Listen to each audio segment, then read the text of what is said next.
AP excise శాఖ విధానంలో విప్లవాత్మక మార్పులు తెచ్చామన్నారు మంత్రి కొల్లు రవీంద్ర. గత ప్రభుత్వం నకిలీ మద్యం తయారు చేసి 30,000 మంది ప్రాణాల్ని బలి తీసుకుందని విమర్శించారు ఆయన.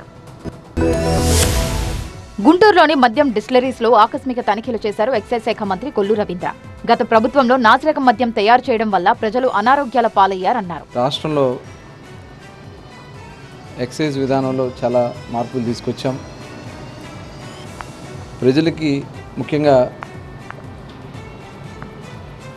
క్వాలిటీతో కూడుకున్నటువంటి లిక్కర్ని ఈ రాష్ట్రంలో అందించాలి. ఎందుకంటే గత 5 సంవత్సరాలు గత ప్రభుత్వంలో చూసాం. జగన్మోహన్ రెడ్డి ముఖ్యమంత్రిగా ఉన్నప్పుడు నాసి రకమైనటువంటి బ్రాండ్స్ను పెట్టి క్వాలిటీతో సంబంధం లేకుండా ఆ రోజున విచ్చలవిడిగా చేసినటువంటి కార్యక్రమాల వల్ల చాలామంది అనారోగ్యం పాలయ్యారు.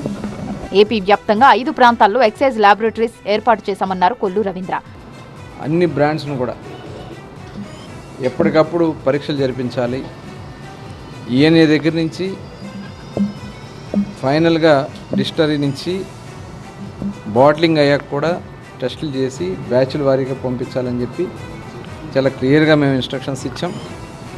దాని ప్రకారం 5 ప్రాంతాల్లో రీజనల్ ల్యాబొరేటరీస్ని ఏర్పాటు చేయడం జరిగింది. ఎక్సైజ్ ల్యాబొరేటరీస్ని నాణ్యమైన లిక్కర్ తయారు చేయడం వల్ల బీర్ల సేల్స్ పెరిగాయన్నారు మంత్రి. బీర్ సేల్స్ కూడా ఇవాళ చూస్తే దగ్గర 70% పెరిగింది. గత సంవత్సరం కన్నా ఈ సంవత్సరం మన రాష్ట్రంలో 70% బీర్ సేల్ పెరిగింది. అంటే గతంలో అవైలబిలిటీ లేకుండా చేశారు, అవైలబిలిటీ లేకుండా చేశారు. చాలామంది పక్క రాష్ట్రాల మీద ఆధారపడ్డారు. కొంతమంది ఇది నచ్చక మరి ఇల్సిట్ లిక్కర్ కూడా తాగిన సందర్భాలు ఉన్నాయి గతంలో. వాళ్ళందుకనే దాని మీద కూడా నవోదయం ప్రోగ్రాం తీసుకొచ్చి ఎక్కడ అలాంటివి జరగకుండా చేస్తున్నాం. సురక్ష యాప్ ద్వారా మద్యం ఎక్కడ తయారైంది, ఏ షాపులో కొన్నామో అన్నది తెలిసిపోతుందన్నారు మంత్రి.